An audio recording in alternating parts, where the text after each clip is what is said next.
Welcome to Here in LA, Arlington Heights edition. Today we talk with Gary Phillips. Gary is a native Angeleno who grew up in South Central Los Angeles in the 60s. He became a writer of crime, comics, sci-fi. He's even written for TV shows that you've heard of. So, we'll talk about villains, okie dogs, and what it was like playing high school football in the smoggy summer days of the 70s. Also, is owning a Craftsman north of the 10 making it? So here he is with that fantastic voice, Gary Phillips. Hey everybody, I am here in Arlington Heights with Gary Phillips. Hey! Gary, thank you for inviting me into your beautiful home. Oh, thanks for having me, Tony.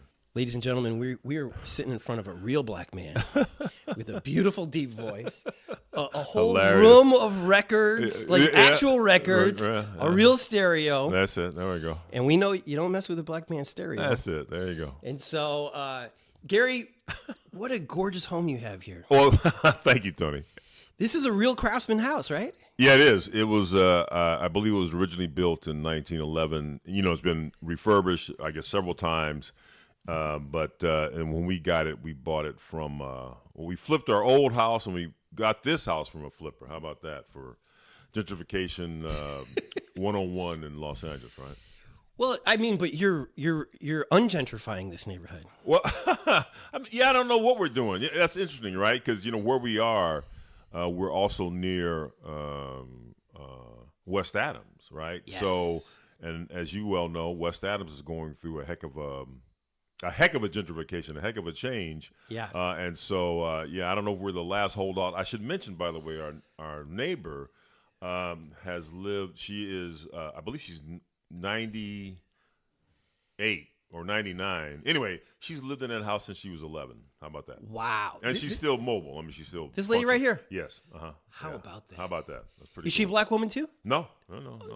She's Armenian American. Armenians. Yeah.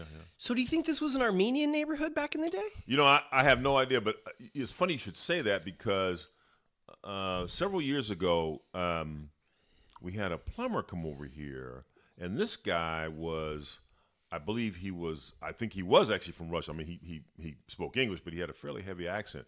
And no, that's not true. I guess he was Russian American but he talked about the fact that when he was a kid, somebody in his family used to live in this area. So possibly it was that kind of European, Eastern Europe. I don't know. Well, Russia's not Eastern European, but anyway, that kind of immigrant community that probably maybe lived in this area. Yeah.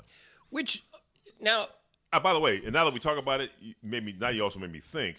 Right down here on east of us, right here on Pico, right around a little past Arlington, is Papa Christos, which has been there for a long time. The Greek place. Yes. And across from them is the Greek Orthodox Church. That's right. Yeah. So there you go. Now you're a native Angeleno. I am. I'm from Chicago. Right on. Came here for college. Yes. One thing I love about LA is how diverse it is. Right. We can't even pinpoint who was in Arlington Heights back in the day. Dig it, right. Because it's changed so much. Right. For good reason, though. That's right. I would say this is central. Yeah. To downtown, to the beach. It is. That's right. You know, right. It's close to the 10. Yep. For the gentrifiers, it's north of the 10, which I bet you cost you a bit of a premium. That's hilarious. I don't know that it did, or I don't know that it did at the time when we got the house, but since then, you're right. It has the market rate has gone up. I would say compared to West Adams, because I think West Adams still is a bit of a value. Yeah. Because it's south of the 10. Yes. And there are people out there who look down on being south of the 10, right? Foolishly, right? Because those houses are just as beautiful. That's too. right. No, absolutely. And there's not bars on those windows. That's right. And actually, you're actually closer to like the Expo line over there. Yeah. Exactly. So you grew up in LA. What neighborhood in LA did you grow up in? We didn't. Our neighbors didn't have any particular distinctions other than. I grew up in South Central, but I'm going to get to the distinction where we were under what was the police station that served our area was infamous 77th Division. Yes. And so that's how you distinguish, at least in my day, how you distinguish various neighborhoods in South Central by what was the police units that served the air, or that patrolled the area that you lived in. Was there a specific incident that made it notorious? No, man, it's a cumulative thing. They're always bad. They're always bad. And of course, they've been written up. 77th in terms of the history of the 77th has been chronicled in various books. I'm thinking of particularly Joe Dominic's book to Serve and Protect, which is a history of the LAPD. It's a great book, actually. Oh, very, okay. very, very well done book. But no, the thing that sticks in my mind, and I've talked about this before, and I maybe have written about it as well, is that when you go to the barbershop, you would often hear then some tale of some brother who got jacked up, railroaded, ramrodded by the by the cops out of 77th. So it was never one particular harrowing story, but there was like a series of these harrowing stories that you just kind of heard growing up. There's a culture. Yeah. Is 77th near Fig, that station? No, 77th is on Broadway near Florence. Okay. Yeah. I asked. By the way, then later, they switched. They did some kind of refiguring of their area maps. Yeah. And then we got under Newton Division after that. Shootin' Newton. Shootin' Newton. That's right. There you go. Shootin' Newton, which has a Church's Chicken nearby. There you go. There you go. Where I had an uncle who said, "Well, there's black folk if there's a Church's Chicken around." Are you a meat eater? Yes. Okay. Are you a fan of Church's? I'm a fan of Church's, but oddly enough, I'm also a fan of Popeyes. Now, because there's something about Popeyes which is not, maybe because they air fry the chicken. I'm not quite exactly sure, but it is never oily and it's always moist. It's very remarkable to me. You're not far from the 24-hour Popeyes. You mean the one here on? Is it on? It's not on Expo. It's on. It's close. It's close though. Yeah. On the one on Western, and is it Expo or I Western think that's and King? Western. Is it Western and King? It might be King. Yeah, it might be Western and King. I know the one you're talking about. Yeah. There's another one on King. I know a little too much about Popeyes. Apparently you do. Yeah. That's yeah. Okay, so you're growing up in South Central. What year did you leave South Central? Oh, I was there for a long time, Tony, because I'm an old man. So really, not until. And I should mention that growing up in South Central was also a way into my. I have a background as a community activist, community organizer, and so because of course, then growing up with the 77th and as you mentioned, Shootin' Newton, it then seemed like a natural fit once I got to college because I was still living in South Central, I was still living at home. It was just me and my dad. Yeah. Once I got to college, then I got involved with several college groups, and then eventually with an organization called CAPA, Coalition Against Police Abuse. Sometimes people ask me, is college worth it? Especially on how expensive it is nowadays. Right. And I imagine you're in your 50s like I am. No, I'm way past that, baby. I'm in my 60s. Hey, how about that? You look fantastic. Yeah, for an old fella. Yeah. Do you work out? I mean, you got some arms on you. I try to. Huh. Curls? I'm still pull-ups? Still mobile. Pull-ups? No, are you crazy? Curls, yes. Pull-ups, no.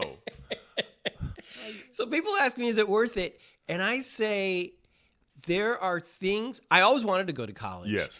But when you're there, you end up in situations that you never expected. Desert Shield and then Desert Storm happened. Right. And we all protested like crazy. Right. Which is nothing that I expected to do. Very interesting. Especially from a beachside community of Santa Barbara. Like, Gotcha. what are we going to do for the world? Right. But when you're in it, you feel it. That's right. Right.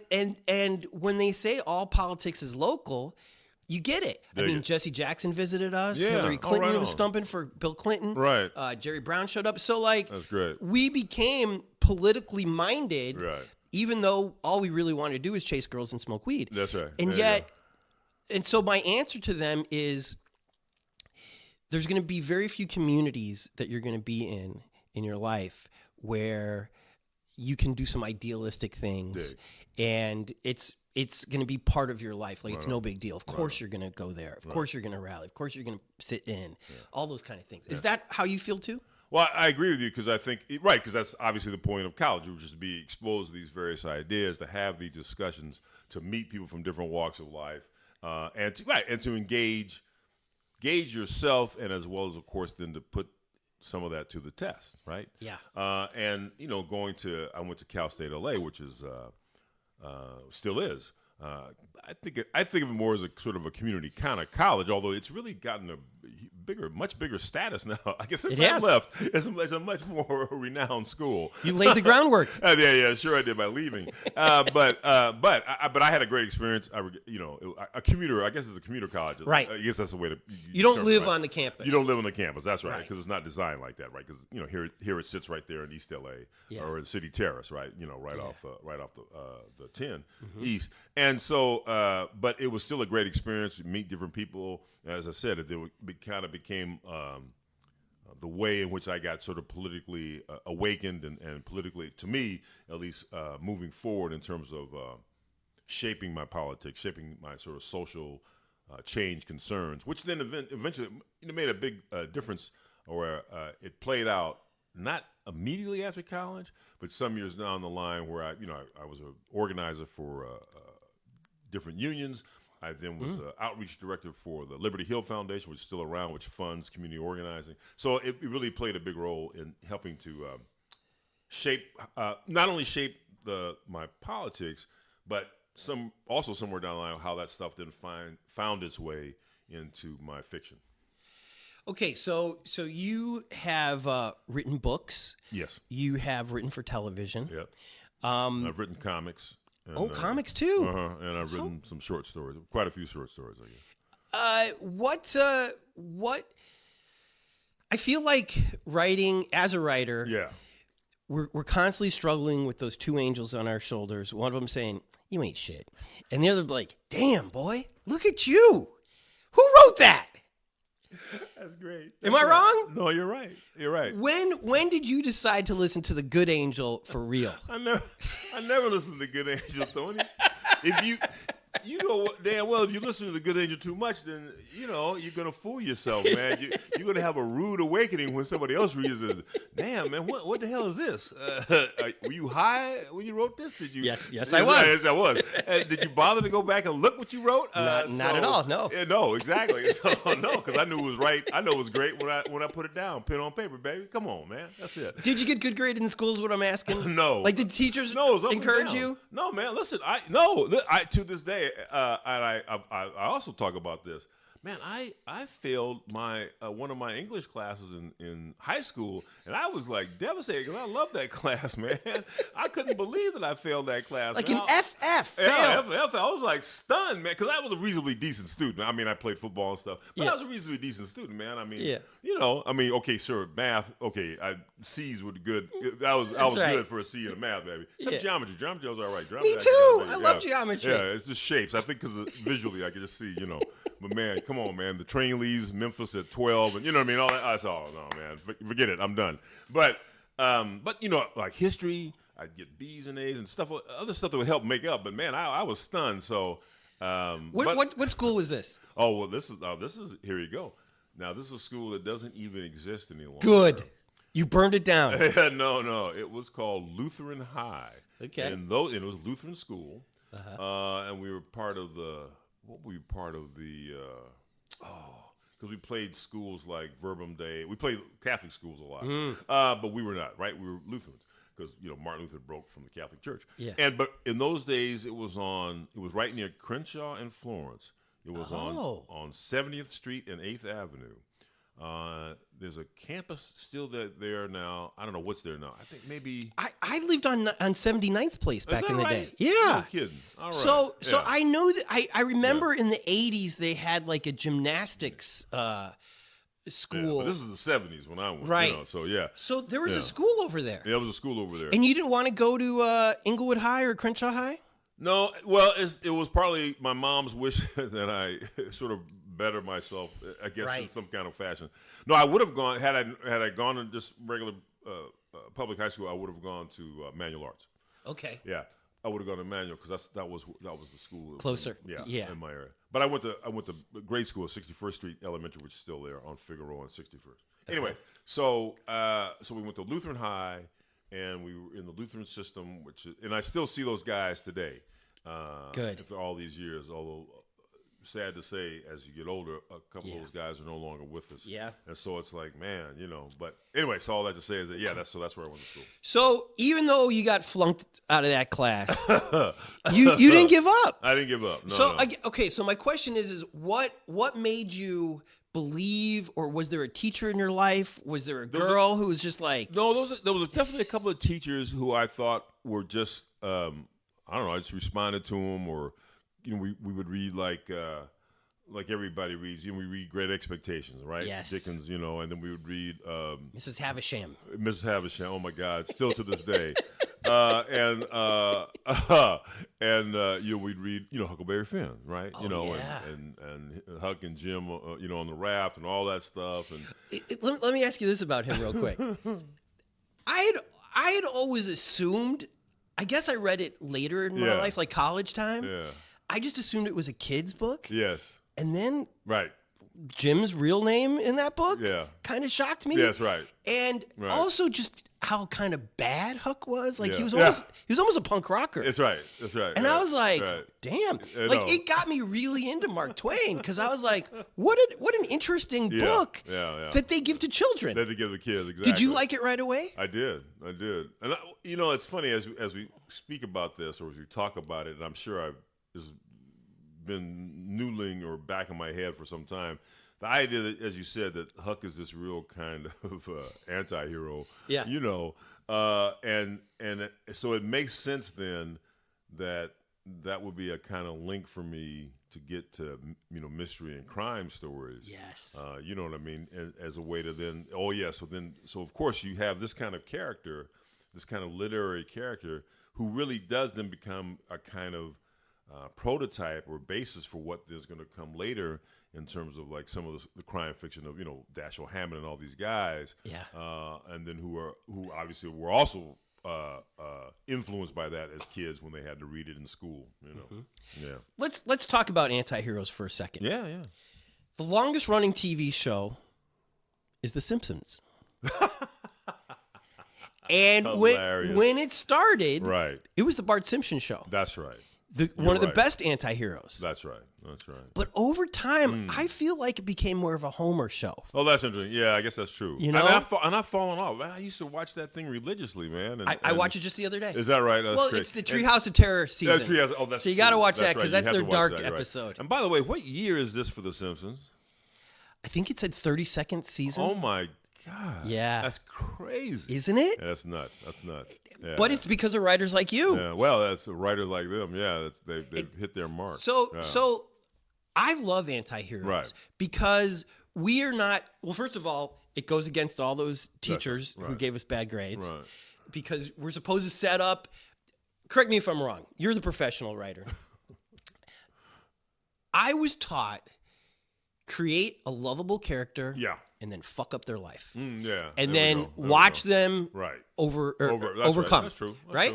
Right. Which is still a template that's used. Absolutely. The hero's journey. That's right. The hero's journey. But with an anti-hero, I think that's harder writing. Yes. Well, it is, and it isn't, right? I mean, because you're right. It's an interesting balance, right? So you think about Ripley in the Highsmith books, and and Ripley's perfectly happy just to murder somebody and take over their life and mess with their wife and take their money, and yet you follow him because he's such a compelling character. Yeah. So it is the high beam, the tightrope I think you walk as a writer, where you create a character like that.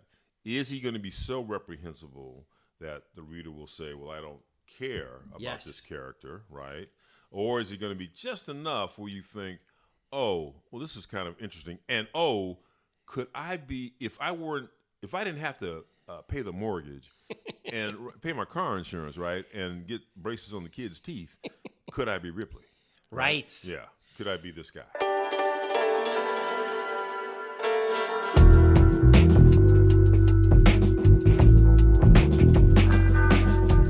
Let's transition quickly to comics. Yes. Are you watching Marvel right now? Yeah. Do you watch Loki and Kang? I watched Loki. I started to watch the second season of Loki. Yeah. And then of course Ant-Man. Yes. All that stuff. Yeah. So I bring it up because there's Kang. Finally we've got a black character in Marvel who isn't perfect. Yes. And of course they have to make him bad. But I think through Loki season 2, he's a more understandable antagonist. Well, he has a point of view. Absolutely, Right. That's right. No, that's the important thing. That the one we perceive or the one we call the villain, if they're just a villain for just the sake of villainy, it's not. That is not interesting. But certainly Kang, Doctor Doom, some of these Galactus, even these characters have a point of view. They have or Thanos, I suppose, even that. I mean, he did have a strange and bizarre worldview or universe view, which he acted on. And so I think, yes, absolutely. The more you can, well, actually, the perfect example, just to go away from a second, but the great example is, and it's curious what they did with him in the second Black Panther film is actually the Submariner, is actually Namor. Which was interesting. They made him Latino, which I thought was very interesting because for the longest the discussion had been because of how Namor was drawn in the comics was an Asian actor was going to play him. Oh. So it was kind of interesting. They went away from that and they went to how he is. But even then, they still gave him a kind of complexity I thought was kind of nice in the second. Was it Wakanda Forever? Yeah. How about the Joker? The Joker, I don't know. It's hard to see. The Joker, though, I think is more villain for villain's sake. It's unclear to me. I mean, there's a whole other thing you weren't rooting for him? No, never have. And oddly enough, by the way, I co-wrote a novel with a friend of mine, Krista Faust. We wrote a novelization of The Killing Joke, which is a classic graphic novel? Yeah, right? from the 80s. From the 80s that Alan Moore They wrote. taught that at our school. Is that right? Yes. I'll be doggone. So then we got the gig, or she got the gig and brought me on, actually, God bless her, to then we wrote a prose novel of that graphic novel. The graphic novel, is pretty dang thin. Yeah. I have the original copy, and it's I think it's less than 50 pages. Yes. And, of course, it's all about the Joker essentially trying to drive Batman crazy. Right. Right. Which should not be hard. Which should not. You would think. By the way, that's true. That's actually true.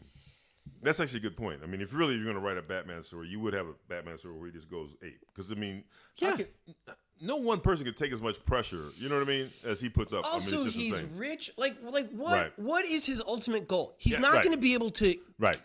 kill all crime. Apparently not, because it keeps coming back in Gotham City. No matter what he does, right? Night after night after night, no matter He's what not this really guy a does. team player. No, he's not.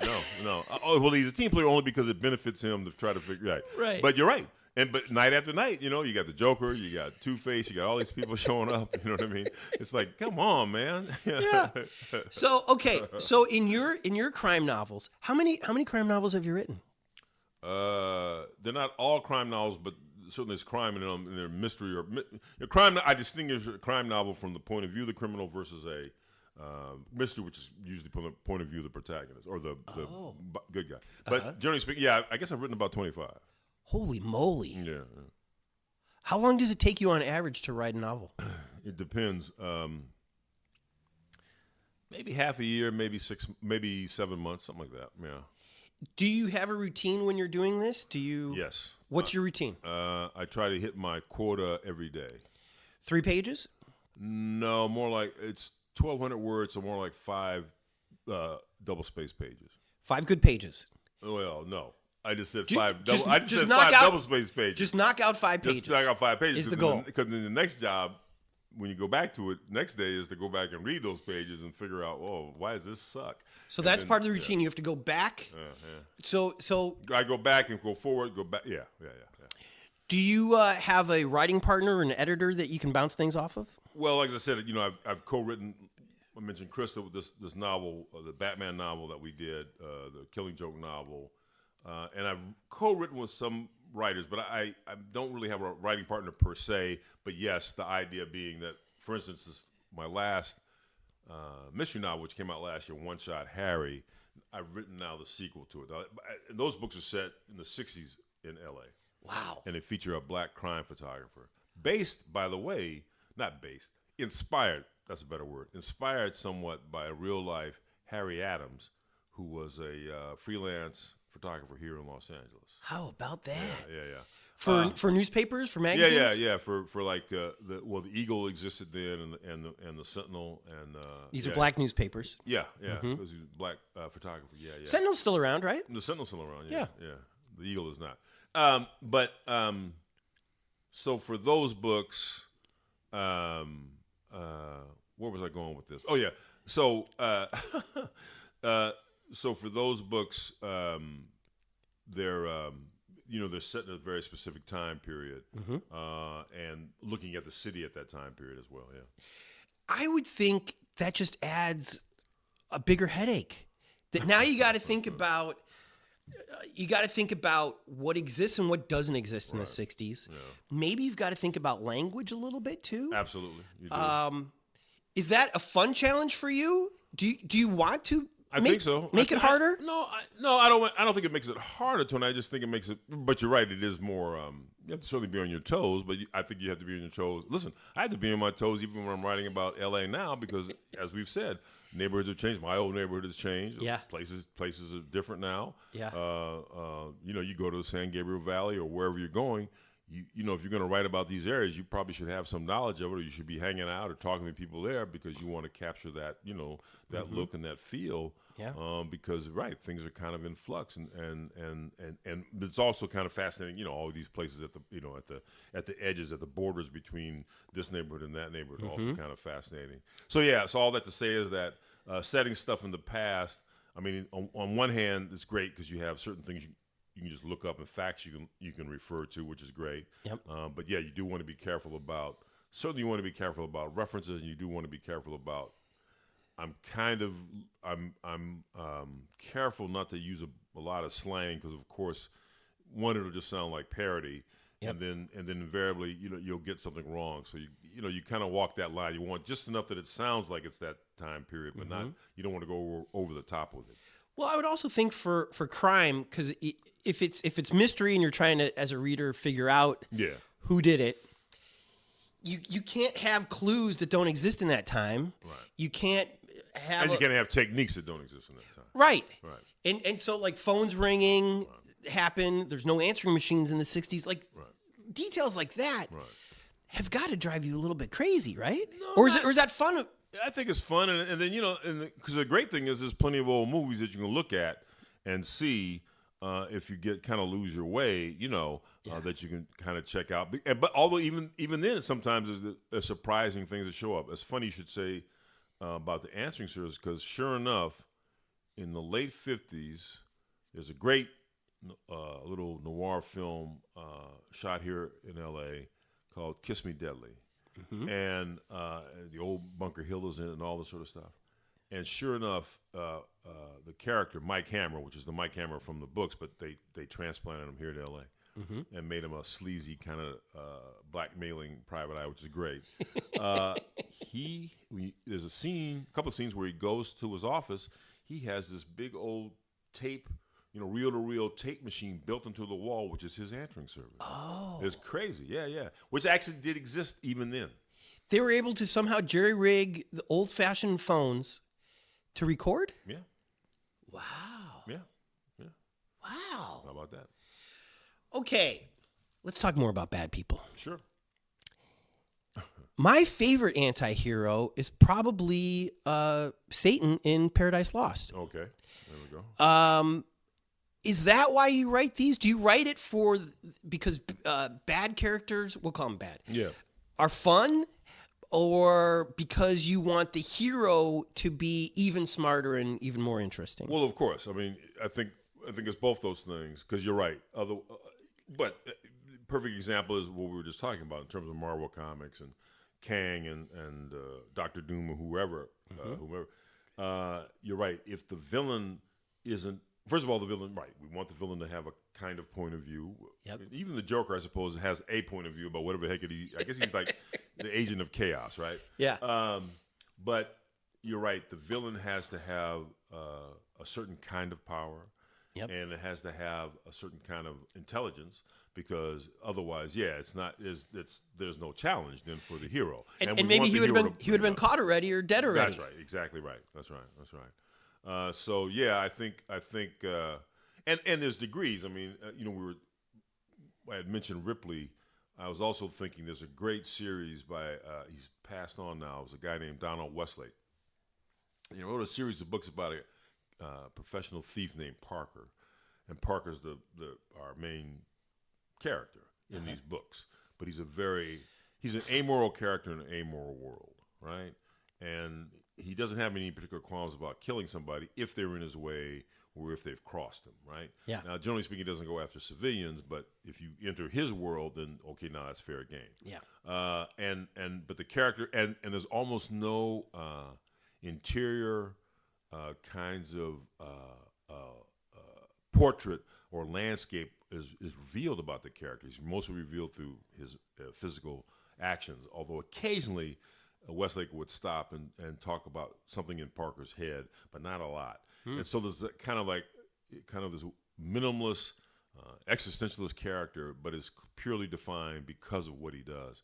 And anyway, all that to say is that those are, I think, just a great kind of portrait of this kind of character, and the idea that over a series of books, you stayed with this character because he was so interesting, and because then, of course, the kinds of heists, because he was always about stealing, the kinds of heists he got involved with, and the mechanics of it, pulling it off, and the people involved always made it kind of a very compelling read. Yeah.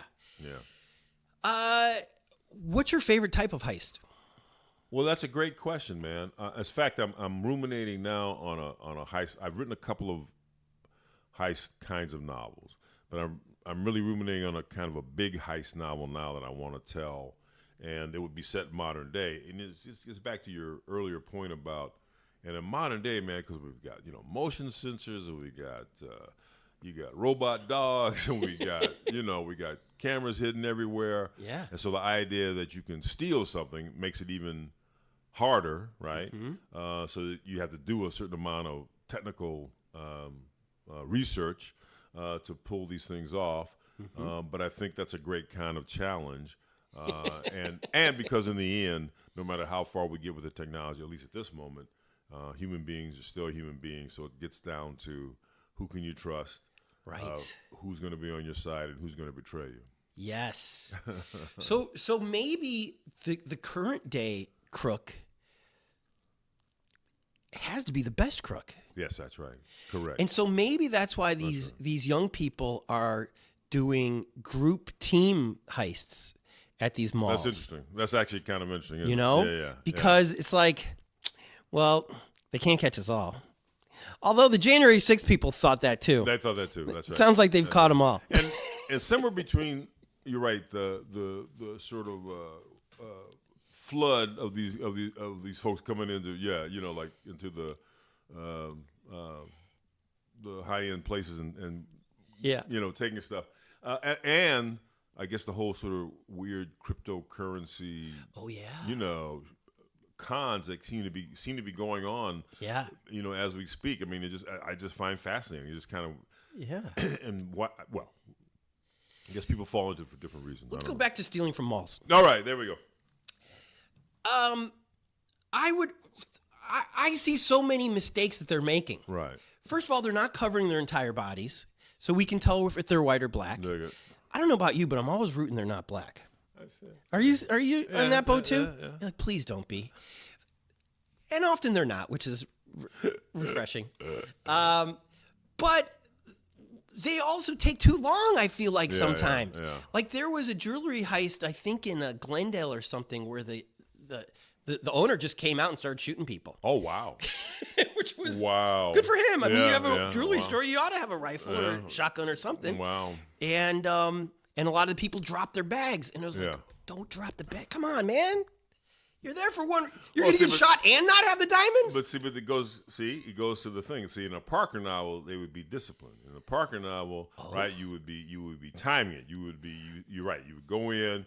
Well, actually, in a Parker novel, all that would go on. That's the distraction while Parker is really ripping off whatever it is he really means to rip Across off. the street. Across the street. Exactly right. That's right. Actually, by the way, that's great. That's a great plot. That's a good idea, right?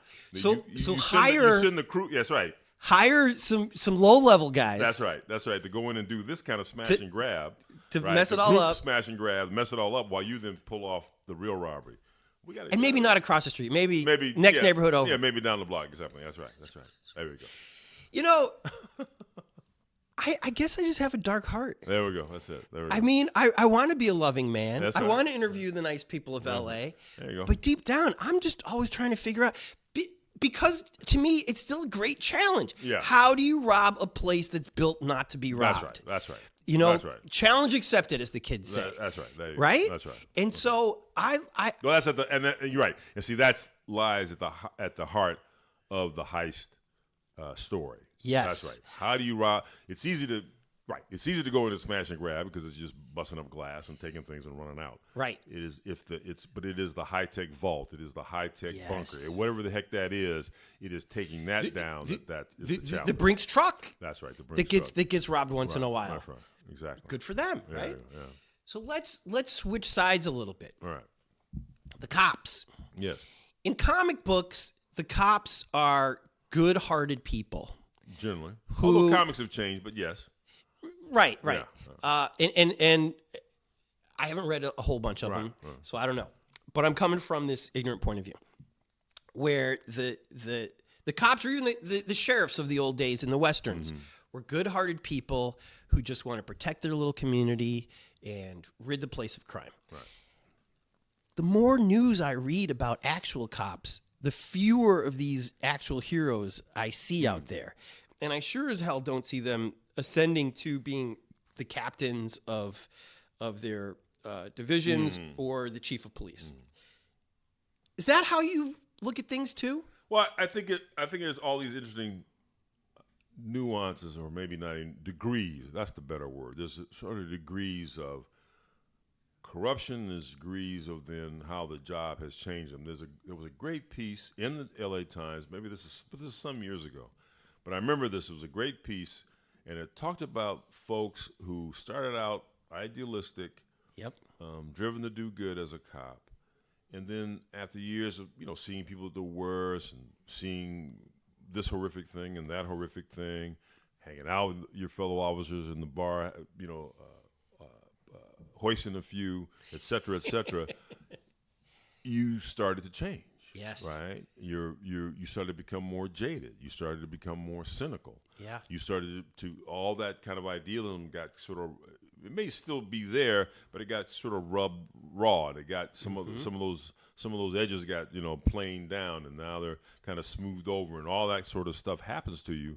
And how does it not happen to you, right? On any given job. I mean, God knows people who doctors and nurses who deal in the emergency room. You see gunshot victims and just other horrible things of what human beings do to one another. That's right. How do you then keep a view of humanity that isn't all dour, it isn't all doom and gloom? So all that to say is that I think the more what's the term that people talk about when they talk about cop shows? The cop agenda, right? As you said, like the cops are this and that, and the bright and gleaming thing. But I think the more you can show all of us as more flawed and susceptible to the foibles that we as humans are susceptible to, I think the better for it. So that if in a case like a George Floyd, the cops who are standing around don't just stand around, but in fact one of them tries to stop this murder, this thing from happening. Yes. Now there's a story. Now that's something to be said. But that also means that person knows that they're going to be ostracized. Right? That's right. They're going to not be part of the club anymore. Yeah. And this is a club that they're never going to get paid higher than this ever. Right. They're never going to have immunity ever again, where they could kill somebody and get away with it. They're never going to have this kind of power. Right. And a brotherhood. Yeah. For better or worse. For better or worse. That's right. They do not rat each other out. That's right. Generally speaking, that's right. And so once you have crossed the line and you're like no longer as idealistic as you are anymore, where do you go? What do you do? Are you going to be a cop at a school? No. Right? Right. Are you going to be Rihanna's bodyguard? Probably not. Maybe. But you're right. Probably Maybe not. She doesn't want cops. That's right. Joe Biden's dog bites the Secret Service. He doesn't like cops either. Hilarious. And so it's like you're almost painted into a corner after a few years. That's right. Wouldn't you say? Well, yeah. I mean that's what cops have talked about. I mean, listen, he's a great writer. And I've met him a time or two. He's a really lovely fellow, Joseph Wamba, right, who'd been a cop, and then who starts to write these stories. But his stories, at least at that time period, were so different than the Dragnet and the Adam 12 thing. And he talked about cops who were drunk, cops who woke up with a hangover and couldn't remember where their gun was, or cops who were racist and cops who were brutal. And so really, I mean, it was really revelatory at the time. I mean, those kinds of stories, the Choir Boys, the stuff that he was writing, I mean, it was just kind of amazing, man. I mean, it just because it started to show you that shift on the literary landscape of how heretofore how cops have been portrayed, and now there was this shift, and it couldn't be questioned, or it could be questioned, but it was harder to question it because it was from somebody who knew what they were talking about. Yes, it wasn't from an outsider. It wasn't from just some guy observing it. No, this is a guy who would actually, put on that dark blue uniform and walk those streets. Yes. Yeah. Is there anything worse in South Central than a bad black cop? Are you trying to refer to the old Richard Pryor joke where black cops have to do more shit to keep their job? Is that what you're saying? Is that what you're saying, Tony? I love Richard Pryor, but I don't remember that joke. Yeah, it's an old joke. It was an old, probably the reason I know it because it was that summer. That was his second comedy album, by the way. But it was for the first one for Laugh Records. And there's a whole nother story you should probably do one time about Laugh Records, right? Which was this white-owned record company that recorded black comedians. Oh, all right, wow. but, okay. And they had their office in the pressing plant right there on Jefferson. Oh, wow. Anyway, but I know that album so well because that summer, oh my God, to really date myself, that must have been the summer of '71 then, because we go back, because those of us on the football team had to go back a month early and start practice, right? We had 2 practices a day. Lord Almighty. In the summer of L.A. In the summer of L.A., baby. Where I hear there was a lot of smog back then. There's a lot of smog now. But yes, there was a lot of smog then. But yeah, whatever. That's okay. Just take a salt tablet. But I thought you'll be all right. Take a salt tablet. When you're sweating, smog. That helps you? No, it doesn't. No, of course not, Tony. They tell us this. Of course, they were not going to help you. Again, you're breathing in smog. No, because I did not grow up here, and I hear these tales. I heard that the kids were told they couldn't even go to recess some afternoons because the smog was so bad. Maybe the kids couldn't, but we did. But anyway, you were still out there hustling. I was out there hustling. So back to the Pryor album, though. Yes, it was because I know this album so well because that summer the record came out. All of us black guys on the team got it, or either got it or went over our buddy's house and heard it and played that thing to death. And we knew all the routines, man. So that summer we come back, start football practice early, and we're in the locker rooms afterward, and we're just riffing on it, right? We're just talking on it, and all our white teamers are like looking at us like, what are these guys talking about? What are they going on about, man? So anyway, so back down to your other question. Yes. Well, is it right? But it gets us back to that notion of you go into the department wanting to make a change. Yeah. I'm gonna be the black guy who's gonna help even things out. I'm a patrolling in the hood that I grew up in, et cetera, et cetera. Yeah. And to some extent, I think some folks kind of maintain a kind of equilibrium. Yep. But other people, yeah, sure, they fall. Was it behind or on that side of the thin blue line, where then they their whole thing is a cop is a cop is a cop. Yeah. That guy, I can't remember his name now, man. And when Trump was in office, there was this.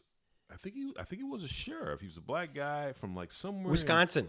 That's the guy, right? And he had the cowboy hat. Yep. And he had a ton of made up medals on his chest. It was like insane, man. He came out with these. I mean, he had like more than General Patton. He just had like a rows of. I forget that guy's name. I want to say Richard Clark, but I could be close. wrong. You might be right about that. And by the way, whatever happened to him? And what a cartoon character! I know. Remember, because he was going to run for office at some point, and then and then Trump at some point was going to appoint him something, right? And everybody was like, "No, man, you can't. Even you can't be this stupid. You can't put this fool in office. You couldn't put this in a novel. You can't put this novel. Right? You would be over the top. You say, "Oh, this is insane, man. Take that out. That's crazy." Anyway, so there you go. Right? And it was Clark who talked about the thin. Blue Lives Matter. Yes. Blue Lives Matter. Blue Lives right. Matter. Blue Lives Matter. When everybody's talking about Black Lives Matter, that's right. He goes Blue Lives Matter. Blue Lives Matter. So okay, in your novels though, if you're gonna set it, do you ever set them in South Central? Yes. Wouldn't that be a great villain? The black cop who is because there's two kinds of black cops to me in the hood. Yeah. They're the ones that want to make it a safer place. That's right. Good for them. That's right. But then there's the ones who have turned in some way or have an agenda or were never on the football team, never got the girl, all that, right? Right. Well, I'll say this. Or is that too easy to write? There you go. You can't make that character one-dimensional. You cannot make him just your sounding board for your frustrations and right and your desires to portray this person in a bad light. Yeah, you have to make that person dimensional. So it is incumbent upon you as a writer, if you're going to have that kind of character. Yeah, I want to make him as interesting as I can possibly make him, as dimensional as I can make him. Yeah, and so that we have at least, we might despise him, right?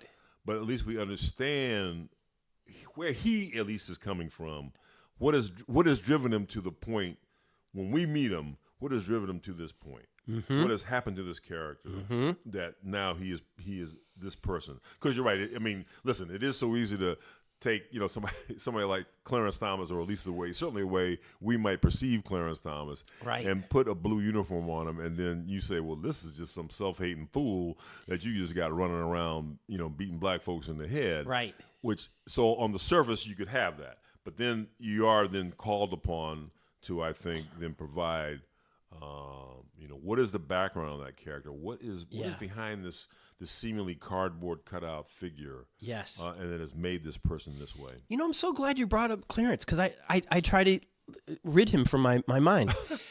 But because I'm trying to figure that out too. Right. When you have a lifetime appointment. Yes. You can be yourself, right? That's right. You would think. That's right. Well, but maybe he is himself, right?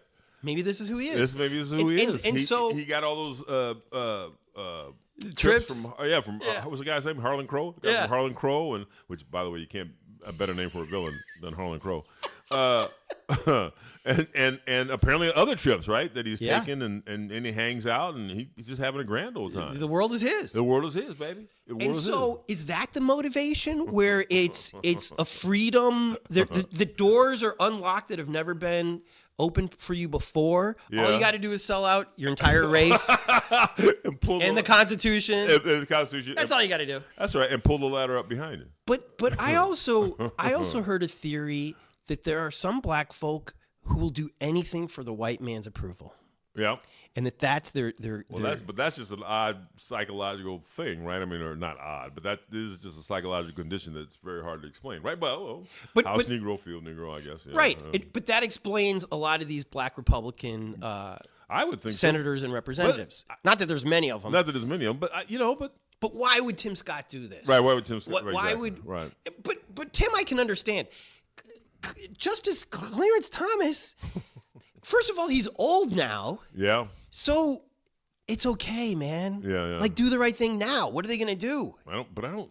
You're right, Tony. But if he ever had any notion of that, it's long gone. It's over, huh? Right. It's over.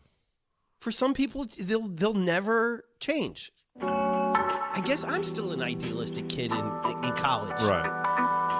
Huh.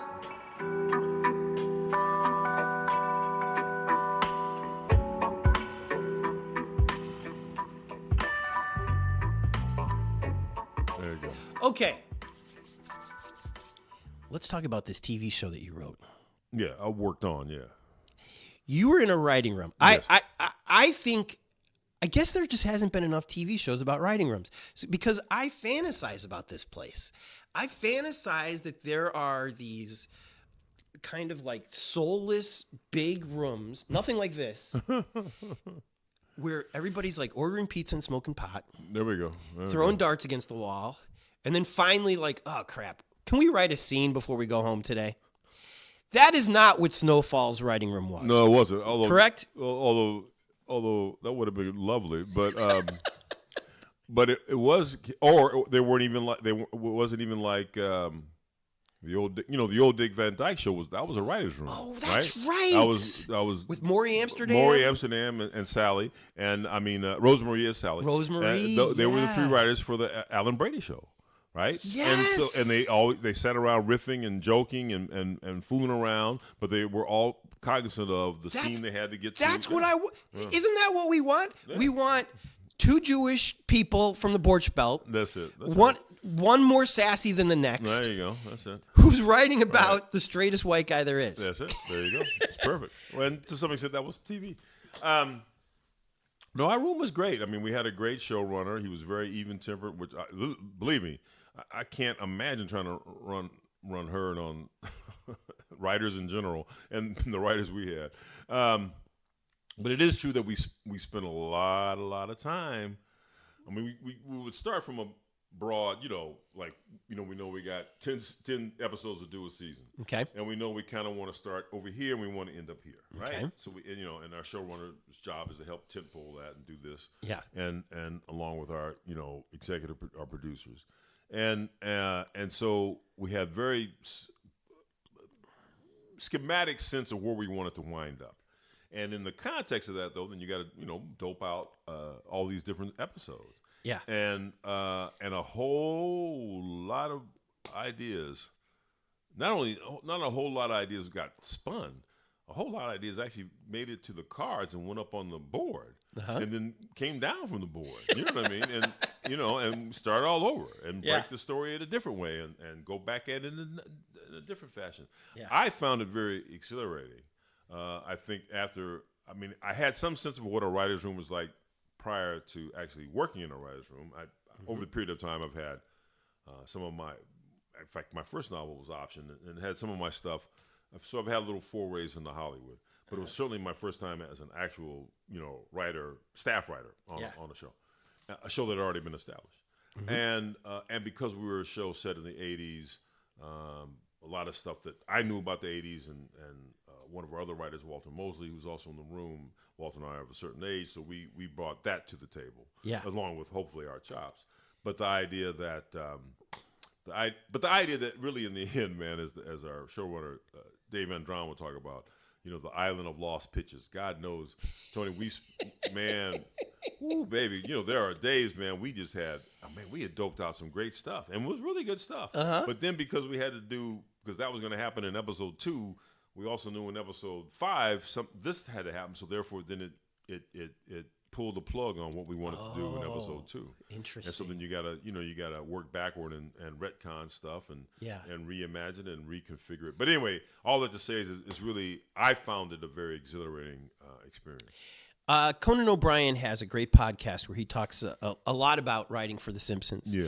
And he said once the pitch is approved, there's usually just one writer that has to write the entire episode. Is that how it was for this too? No, not yes and no. Yes, once we doped out the broad strokes of what the episode was, and our structure was a teaser and 4 acts. Okay.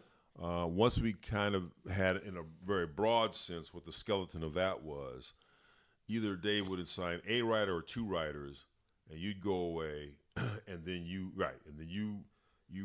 essentially take that outline and put it down on paper, and flesh it out somewhat, and maybe you make some changes, or maybe you talk with Dave as you're working on it, and you come back to the room, and then we would go over the outline, line by line, page by page, right? Yeah. And so the whole room is able to chime in. Oh yeah, absolutely, Okay. and did, yeah. And so then once you got those notes, you might go back. You then go away again, or the team of you go away again, and you then write that episode or do a draft of that episode, and we would beat that up too. So it's a fairly fast process. I mean, it's somewhat assembly line. It's assembly line to get us to there, but then yes, one or two people go away and sort of make it happen. When you say go away, for a night, for 2 nights, it could be. You know, you could go back to your office and work, or you guys work together in your office, or. Maybe you go home and write, or you stay home and write. But you don't get a week to do this. You've got a couple days. No, you have roughly. You do have a week. Roughly, you do? No, you do. It wasn't because we started so far enough out that we understood. Well, we also understood that eventually, of course, what's going to happen is, as we're doping out 8, 9, and 10, we're already shooting 1, 2, and 3, right? Right. So we understood that. So there is some up. You know, there's a pressure, of course, to be on time and timely. Yes. So hopefully you don't, go out hiking and fall down the mountain side and break your hip, because maybe you can still write because you only broke your hip, you didn't break your arm, your hands. So, but yeah, so the idea is that once the wheel is in motion, baby, that wheel is in motion. Yes. I guess the assembly, and once the assembly line is in motion, the assembly line is in motion. Because now everything else is dependent upon getting the script ready to get it to our actors. Who are invariably, by the way, going to make their own changes. They are? Yeah. They improvise a little bit? They improvise a lot.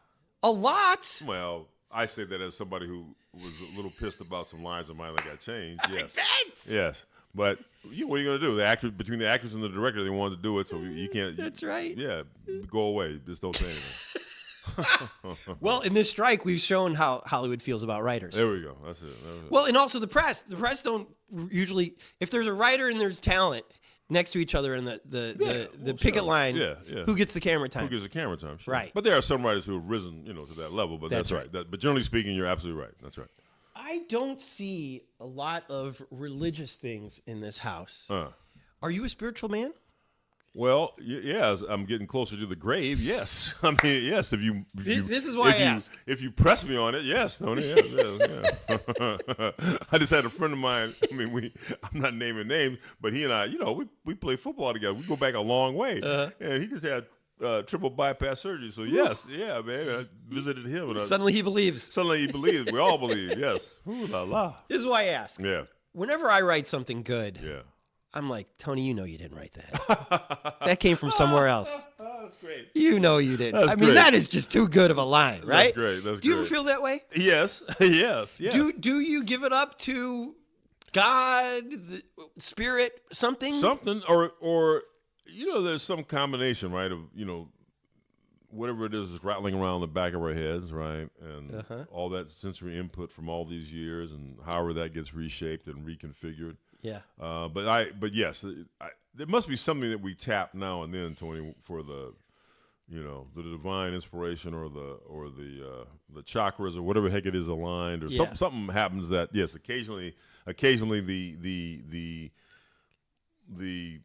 thing that you set out to write is better than what you thought it was going to be. Yes. So it must be something that has helped us to get there, right? Yeah. I had a teacher who said it's kind of like a radio dial, an old-fashioned radio dial. The poor kids, they can't relate. They can't. That's right. Have no idea what you're talking about. But it's a radio dial as you're driving. That's right. So you're constantly having to adjust it. That's right. And it's rarely ever fully in. Fully there. That's right. Like you hear it, you're like, "Ooh, what is that out there?" That's right. That's great. And you have to be constant. You have to allow yourself to know that you still have to tune that thing. You have to tune it. That's right. Exactly. That's great. So he was trying to teach us not to smoke weed while we're trying to write. That's hilarious. And half of us are like, dude, where do you think my radio dial is? It is, exactly. That's right. It's perfect. Do you have an opinion on drinking, any of that kind of stuff? Yeah, I do. I cannot drink and write. I'll just put it that way. I can't drink and write. I can't even drink and edit. So, that's not true. I'll have a beer sometimes when I'm editing. I will do that. But I'm not going to drink hard liquor, and I certainly won't drink when I'm writing. No. Interesting. No. He also talked about he hated Walkmans and all that stuff. Oh, that's interesting. And he was like, if you really want good ideas, just take a long walk alone. Yeah. because he said when your brain is just stewing Yeah. with no distractions, Yeah. sometimes that's where the good stuff seeps in. Well, I'm the opposite because I write with the radio on. I'm not listening to music though. I'm actually listening to. Well, that's not quite true. Sometimes I have a morning becomes eclectic on, but invariably I'll have like what do they call it now? What's the station now called? LAS, which used to be How about KPCC, that? and it just has talk radio going. So Larry Mantle is your co-writer. Larry Mantle is my co-writer. Yes, run with me, Jesus. Sit on my shoulder, Larry. But it's white noise. You know what I mean? It's just white. Because my wife will actually come in because my office is in our bedroom. My wife will come in and say, "What are they just talking about?" I don't know. I have no idea what they're talking about. It's just background noise to me. So you just need something I over just need there something over there to distract I the don't know. the No. bad angel telling you that you suck. Maybe that's what it is. It's distracting the bad angel. Maybe that's right. You're right about that.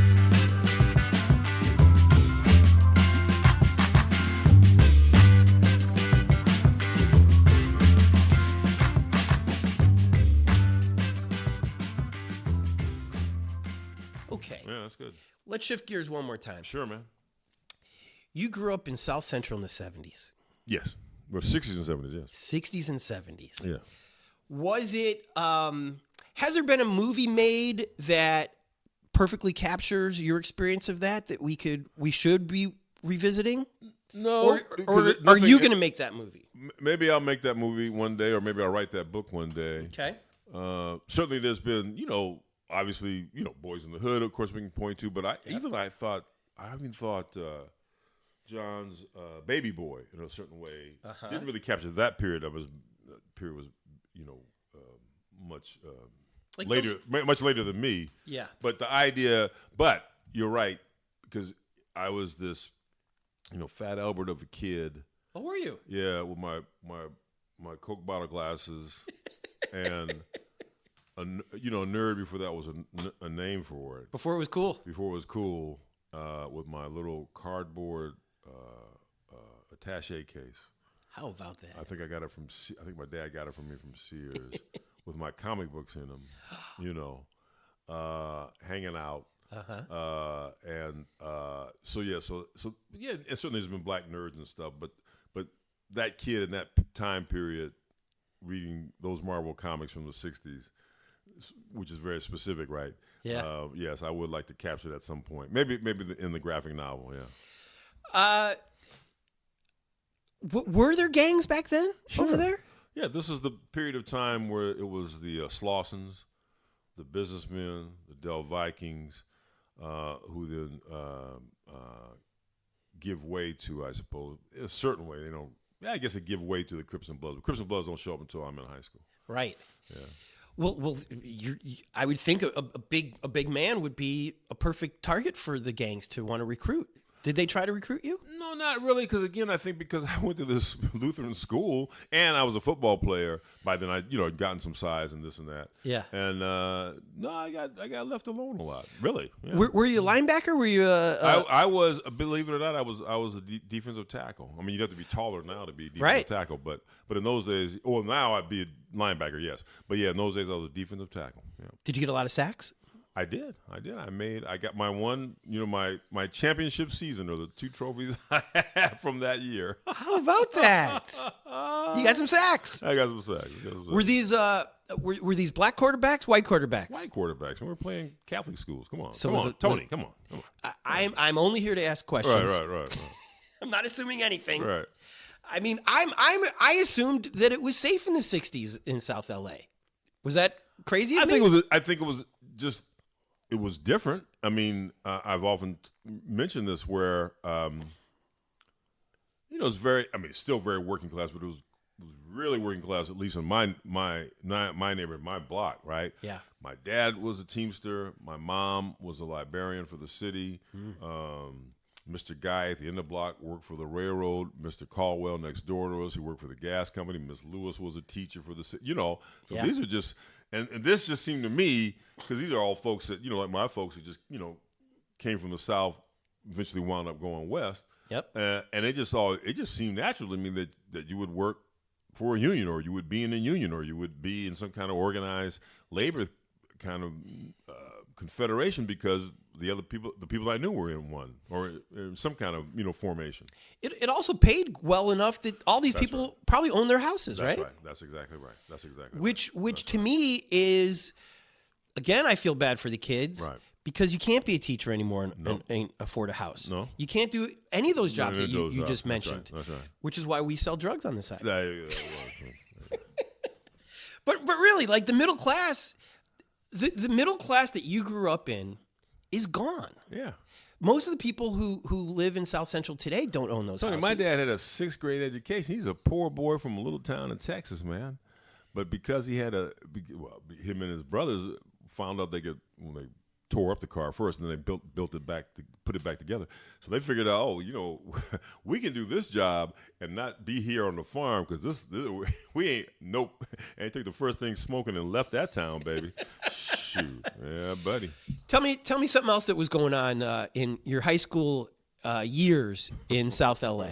What don't I know? What hasn't made it to screen or the books? Oh, that's a great question. That's a really great question. Well, I guess what hasn't made it to screen, or maybe it has made it in some fashion, but really is, and it's funny. I was mentioning my buddy just had the heart surgery, and he and I were talking about this, and he and I think have put some. He's also a writer. We put some of this in various bits and pieces. I think the idea, I mentioned to you that the school, Lutheran High in those days, as I said, was near Crenshaw and Florence. Yeah. But we were the first big influx of mostly black kids, a couple of Mexican-American kids, but mostly black kids into the Lutheran schools. You have to, this is the kind of interesting thing to think about. So we were kind of like this weird kind of crossroads where white kids from like Hawthorne, San Fernando Valley, was West Hills even a place then? I don't even know West Hills even existed then, right? But like Carson existed then. So Carson, Hawthorne, like I said, the Valley. This was this was the only Lutheran High. They came from all these places to go to this school, right? But they came from places I at that point hadn't been to. I hadn't been in the first time I go to the Valley is to go play a football game, right? So in fact, I guess it was against Harvard Westlake. I think it was Harvard in those days. I don't even think it was Harvard Westlake in those days. And here we are, these kids from the inner city. Yeah. And so there was clashes and there was friction, but there was also kind of this interesting, not that sports is always a great leveler, but in our case, I think it was. Yeah.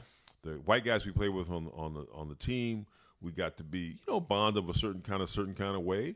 We got invited to their parties, Good. And we had teachers who, even though we were the Missouri Synod, which is a very conservative.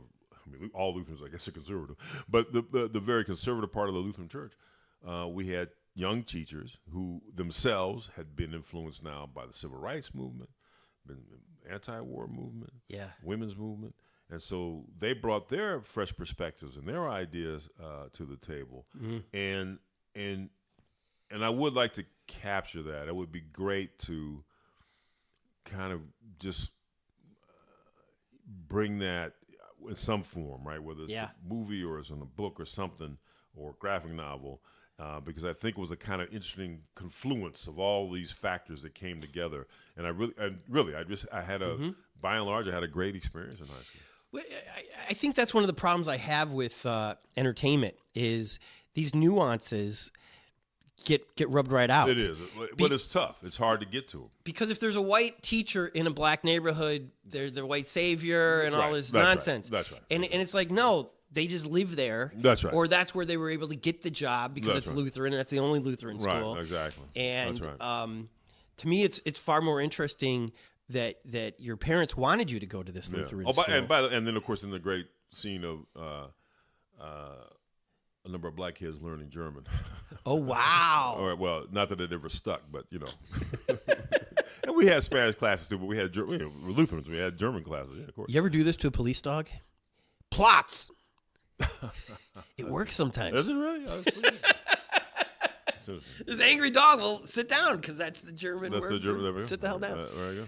One of the nuances that I have yet to see growing up in the 80s is something that I loved as a kid, where there were either like physical arcades all over, or if you went to a 7-Eleven or a restaurant or whatever it is, there'd be at least one or usually two video games just in the corner near the telephones or near the bathroom. And that just doesn't exist. And I'm like, those kids are too young writing that show. That's right. Yeah. What do they know? What do they know? You know? That's right. That's interesting. That's right. Or they just put in the most typical thing. Right. And you're like, come on, everybody. You didn't grow up then. That's right. Is there something like that about the 70s in South LA that that I wouldn't have known because I wasn't there? Yeah, that's a great question. And again, I don't think any one thing sticks out of my head. Well, yes, of course there is. Well, it's the 8-track tape, of course. Everybody had 8-tracks back then? No, not everybody, but it was a big deal if you had an 8-track tape. In your car or at home? Car. In the car.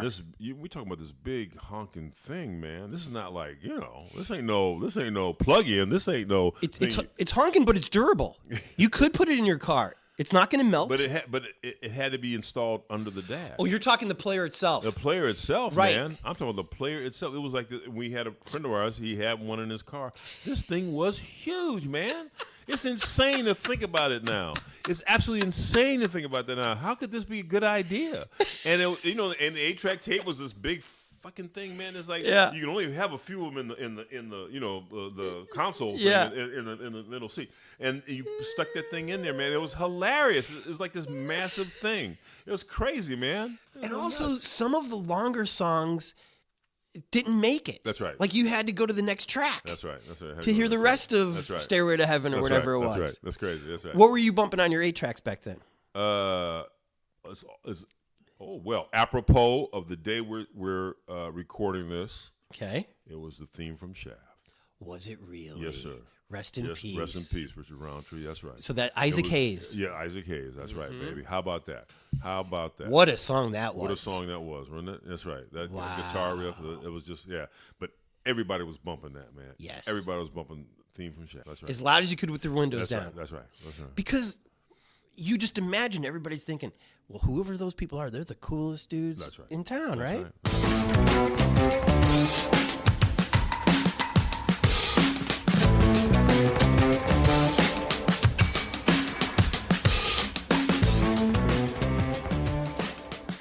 Okay, let's wrap up with living here in Arlington Heights. Yeah. This is a great block. It is a great block. Yeah. I don't ever hear anybody talking about Arlington Heights. Well, that's good. Let's not. You want to keep it that way? You want to keep it a secret? We'll keep it a secret. Is it a secret, do you think? No, that's not a secret. I don't think it's a secret. But everybody's looking at West Adams and everybody's looking at Mid-City, right? So they're kind of not quite, Because we're kind of in the hood and we're kind of not really the hood. You know what I mean? It's like we're kind of in between, right? So when you were you moved into this place, what, 6-7 years ago, you said? Yeah. When you were scouting this place out, was it also kind of hidden? Like, I'll put it this way. Was it a better value that it wasn't Mid-City or Well, I guess the real story is, Tony, you're right. It's a place that you would drive by, right? You would either, because you're on Venice, so you're either going east, right? You're going into downtown or Pico Union, or you're going west. You're going to West LA. And Venice is a great shortcut. That's right. When the 10 is clogged. Right. And I certainly always knew about the Midtown Shopping Center. Yes. Right, because of World on Wheels. Because World on Wheels was the big roller skating place. So I don't know about this. Are you kidding? You know about World on Wheels? No. That used to be right there. That was the big place. Now, that was the big place, certainly in, I think, is it Roll Bounce? Some movie got shot there. But World on Wheels was the place, like, particularly, I think, in the late 70s certainly in the 80s, where kids came from all over to roller skate. And it was now there's what is it? It's a LA Fitness. But in the basement was the world. Well, no, I guess where the LA Fitness was into the basement was the World on Wheels. So this is off of Venice. Well, right where Venice and San Vicente and Pico all come together. Yeah. Oh. Yeah, where the Lowe's is now. Yeah. Oh, right there. Yeah, right there. And one of the weirdest intersections there is. Yeah, I love that intersection. Why do you love it? I don't know, just everything is there. I'm always there. Everything's there and it's crazy. Yeah, that's right. You got a grocery store. You got a grocery store. You got a bank. You got Lowe's, so you can always get something. I'm always got to fix something around here. Is there any good food over there? Not The really. cable company's over there. It's okay, huh? The cable company's there. Spectrum is there. Oh, that Spectrum's over there. That's right. Spectrum is there, and the UPS is there. Not really. Oh, but not that far from here is a lovely vegetarian place. The Grain. That's a good place. It's called the Grain. The Grain. Okay. Yeah. And El Taqueria. That's around here. So there are some good food places. They're not necessarily in the Midtown Shopping Center. Well, that's not. Wait. So take it back. Yeah. So across the street from where the Lowe's is the famous Oki's dog, which everybody calls Okie dog. Oki's dog. Oki's dog, which used to be further west. Yep. Right.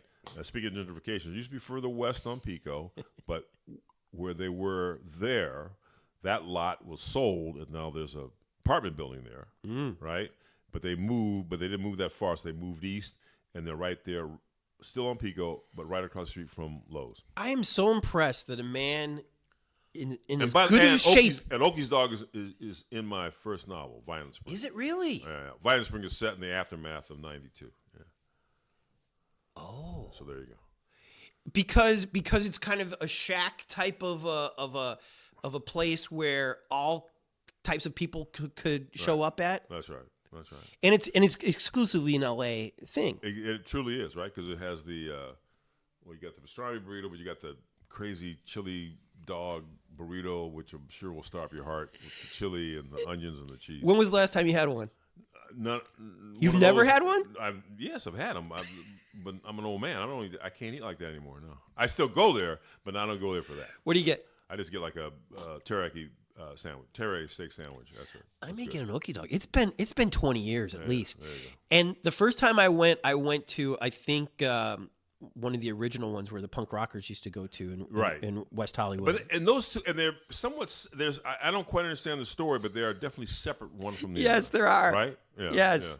Yeah. And my buddy goes, "Don't ask what's in it, just eat it." Just eat and it, I was like, "Come on, right, I've fallen for this before." And they're right. like, "I trust you. There's nothing disgusting in here, Right. but you got to try." And it was pastrami, Yeah. 2 hot dogs, There you go. in a tortilla, Yeah. and I think maybe chili's in there. I think and some chili's- cheese. Yeah, it'll kill you. We survived. Yeah, but you can't eat like that now. Okay, anything else that people should know about Arlington Heights as they're driving through on the way to the Laker game?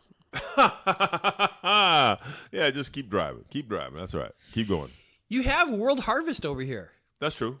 Oh, you're right. Do you ever go there? No, but I know of them, and they were certainly lovely folks, and Yeah. certainly during, and now even still with the actors' strike. Yeah. As you know, you can buy a basket for, is it $40? $45? It used to be, inflation has turned it to, I think it's 70 now. Oh, is it? Okay, but you buy But it's a giant shopping cart. and you can fill it. And if you can't afford it, the price, you can still fill it, and as long as you then volunteer. For like 4 hours. That's right. If you help them stock and They're do the great thing. folks. That's right. But certainly, and during the strike, or during the height of the strike, I guess that's the way to say it. Yeah. They got love, which they gave love and they got love. So yeah. Glenn Corrado Yeah. is the guy who runs the right, place. Yeah. I think he's Hawaiian or Filipino. Have you interviewed him? For a different thing, for Okay. not this. That's great. Yeah. I got to plug my book, man. Go, please You know, so before we leave out, yes, yeah. So on your way to the Laker game or World Harvest, stop at the bookstore and pick up a copy of the unvarnished Gary Phillips Armando Pope collection. It's 17 stories of mine that are from sci-fi to bizarro, drive-in fare. I got Aztec vampires. I got all kinds of stuff in it. And I don't think you'll be disappointed. How about that? Aztec vampire. Yeah. Did you ever climb any of those pyramids? No, I like to, but I have never. No. Because I was lucky Have you? enough. I was lucky enough to many years ago. Yeah. And they've now stopped letting people climb the ones. Oh, because This was in Cancun, outside. Oh, really? Cancun. Yeah. Well, people were slipping because it's very rainy over there, and Americans are tall, Right. and these Aztecs were not. Right. So why an Aztec vampire? Well, why not? I mean, it fits the story. Does it? Yeah, it's called Demon of the Track, and actually, the story starts. So real quick, the story starts with it's set in the 50s, late 50s. It's L.A. It's when Venice was still Venice, the slum by the sea. Yep. And the main character in the story, Deacon Coles, is black, and he's inspired by a la my Harry story and the crime photographer. There was a black fighter pilot in the Korean War who Kennedy, this part is true, who Kennedy really pushed to be part of the space program, and because of racism, et cetera, he was pushed out. And he eventually became a sculptor, fine art sculptor. It's kind of an interesting story. And I'm blanking on the guy's name, but he's in a couple of documentaries about black aviators. Yeah. And so I thought, well, okay, I'm gonna take that guy's story or that guy's background, a fighter pilot, and he's, because of racism and whatever, he can't go fly for, United or TWA or whatever. Yeah. I said, but he's still a la Top Gun. He has the need for speed. So what if he becomes a hot rodder? What if he drives, creates his own kind of, car to race in speedways and stuff.